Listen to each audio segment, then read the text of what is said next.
Horror comedy फिल्में किसे नहीं पसंद। हॉरर में जब कॉमेडी का तड़का लगता है तो उसका स्वाद अलग ही मजा देता है। लेकिन अब तुम जरा सोच के देखो कि कोई अगर हॉरर कॉमेडी को लेकर अपना एक यूनिवर्स बनाए तो कैसा रहेगा। अरे कहना क्या चाहते हो? अगर तुम भी मेरी तरह फिल्मों के दीवाने हो तो भेड़िया का ट्रेलर तो तुमने जरूर देखा होगा और दिनेश विजन के हॉरर कॉमेडी वर्स के बारे में भी तुमने सुना होगा। नहीं। तो आज हम इसी वर्ष के बारे में डिटेल में जानने वाले हैं कि कैसे इसकी शुरुआत हुई थी, इसमें आगे क्या होने वाला है और कैरेक्टर को लेकर जो सबके मन में डाउट है तो उसे मेकर्स कैसे जस्टिफाई करने वाले हैं। और हाँ, ये भी जानेंगे कि श्रद्धा कपूर भेड़िया मूवी के गाने में वरुण के साथ आखिर ठुमके क्यों लगा रही थी। सो हेलो दोस्तों, मैं हूँ विक्की और चलिए हॉरर कॉमेडी शुरू करते हैं। चुड़ैल है चुड़ैल और वहाँ पे मुड़िया पैरी।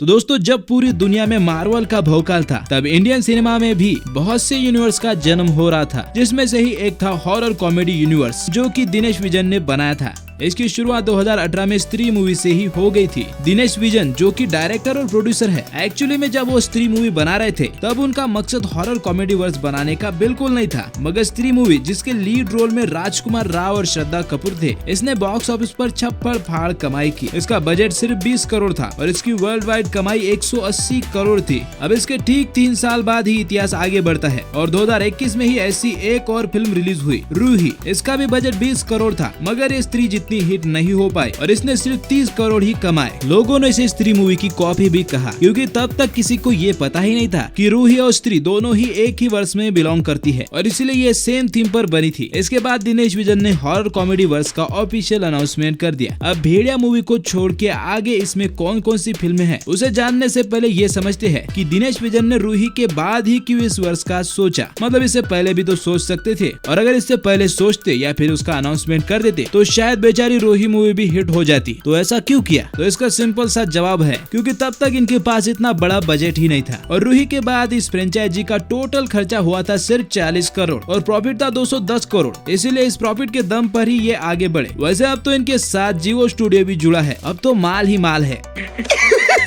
पैसा ही पैसा होगा। अब इस हॉरर कॉमेडी वर्स के 2 ओनर है, एक मैड डॉग फिल्म्स जिसके फाउंडर खुद दिनेश विजन ही है और दूसरा है जियो स्टूडियो। मतलब कि अब आगे मूवी के बजट को लेकर कभी भी प्रॉब्लम नहीं होगी, ऐसा हम मानकर चल सकते हैं। वैसे कैरेक्टर में हुए लोचे को समझने से पहले हम इसमें फ्यूचर में आने वाली मूवीज के बारे में जानते हैं। और सबसे पहले तो इसमें भेड़िया मूवी आ रही है जिसमें वरुण धवन हमें वेयरवुल्फ के रूप में नजर आने वाले हैं और साथ ही में श्रद्धा कपूर भी है। चल झूठा। हाँ, मैं जानता हूँ कि कृति सैनन इसमें लीड रोल में नजर आने वाली है, जिनका लुक पुरानी हॉलीवुड हीरोइन जैसा लग रहा है। लेकिन दोस्तों, अभी रिलीज हुए ठुमकेश्वरी सॉन्ग में हमें स्त्री यानी कि श्रद्धा भी नजर आई है कि भेड़िया मूवी में स्त्री का कैमियो है। तो उसके बाद इसमें आ रही है मुंजा। मुंजा? अबे साला, ये कैसा नाम है मुंजा? खैर छोड़ो, होगा कोई भूतों का सरदार, हमें इससे क्या लेना देना। हम आगे बढ़ते हैं। मुंजा को आदित्य सरपोतदार डायरेक्ट करने वाले हैं और इसमें लीड रोल में श्रद्धा कपूर, संजना सांघी और विक्की कौशल है। अब शायद श्रद्धा इसमें भी स्त्री का रोल ही प्ले करेगी, क्योंकि इस वर्ष की अगली मूवी स्त्री 2 ही होने वाली है। मतलब कि भेड़िया और मुंजा दोनों फिल्मों में पहले ही स्त्री का प्रमोशन करके फटाक से स्त्री 2 को रिलीज किया जाएगा। देख रहा है विनोद, इसे कहते हैं प्रमोशन।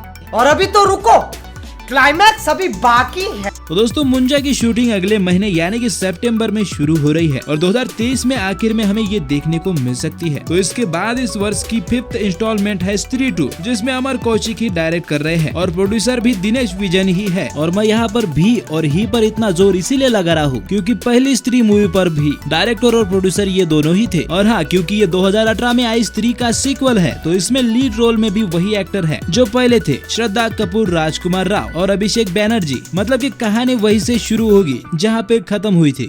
अच्छा, हमको सिखा रिया है। अब उसके बाद है पिशाच, एक खूनी प्रेम कहानी। इसके नाम के सिवा कुछ और डिटेल्स हमें नहीं मिले हैं, पर जैसा कि मैंने रिव्यू वीडियो में भी कहा था कि इस वर्ष में आयुष्मान खुराना की वैम्पायर मूवी देखने को मिलने वाली है, तो मुझे ऐसा लगता है कि ये वही है। देखा, तुम्हारा भाई कभी गलत नहीं होता। उसके बाद इसमें है रूही रिटर्न्स। इसके भी नाम के सिवा कुछ और डिटेल्स नहीं है, क्योंकि मुझे लगता है कि मेकर्स रूही की ग्रैंड सक्सेस के बाद जानवी कपूर और कास्ट को बदलने वाले हैं, इसीलिए नाम नहीं दिए हैं। अब यही नहीं बल्कि मुंजा 2 भी आने वाली है। कॉन्फिडेंस देखा इनका। मुंजा हिट होने से पहले ही मुंजा पार्ट 2 का भी अनाउंसमेंट कर दिया। मार्वल को टक्कर देने की पूरी तैयारी कर ली है भाई।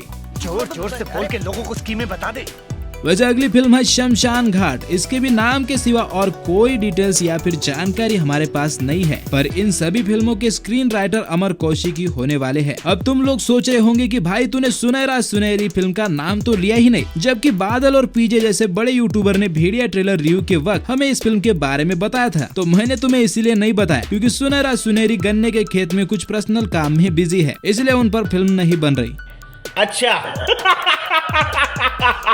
नहीं, पर सीरियसली सुनहरा सुनहरी पर अब फिल्म नहीं बनने वाली, क्योंकि मेकर्स को अपनी गलती का एहसास हो गया कि इस तरह का नाम उनकी लुटिया डुबा सकता है, इसलिए इस नाम को लिस्ट से हटा दिया। शायद उस स्टोरी का नाम सुनहरा सुनहरी बदल कर कुछ और रख दिया होगा, या फिर मूवी ही लिस्ट से हटा दी होगी। पता नहीं मेकर्स ने क्या किया, पर सुनहरा सुनहरी अब विकिपीडिया के पेज पर हमें नहीं देखने को मिली। अब तुम्हारे मन में भी ये सवाल उछल रहा होगा कि स्त्री और रूही में राजकुमार राव सेम है और कुछ साइड रोल वाले बंदे भी सेम है, तो फिर मेकर्स इसको कैसे एक्सप्लेन करेंगे। वैसे तो मेकर्स ने इसके बारे में अभी तक कुछ भी ऑफिशियल अनाउंसमेंट नहीं किया है, पर मेरी चंचल और तल्लक बुद्धि को जो लगता है वो मैं तुमको बताता हूँ। देखो, जब ये यूनिवर्स बनाने का सोचा भी नहीं था तभी स्त्री और रूही दोनों फिल्में बन चुकी थी, और हो सकता है इसीलिए राजकुमार राव दोनों फिल्मों में नजर आए, क्योंकि मेकर्स को तब ये पता ही नहीं था कि आगे हम इसका हॉरर कॉमेडी वर्स बनाने वाले हैं, और जबकि अब ये वर्स बन चुका है तो आगे ऐसा नहीं होगा। लेकिन ऐसा भी हो सकता है कि सिर्फ मेन कैरेक्टर को ही फोकस में रखने वाले हैं, जैसे कि स्त्री, रूही या फिर भेड़िया, और बाकी के कैरेक्टर्स कोई एक एक्टर ने बार बार भी किए हो तो भी कोई फर्क नहीं पड़ने वाला। या फिर ये इंडिया का हॉरर वर्स है और यहाँ पर ऐसा ही होता है और आगे भी होगा।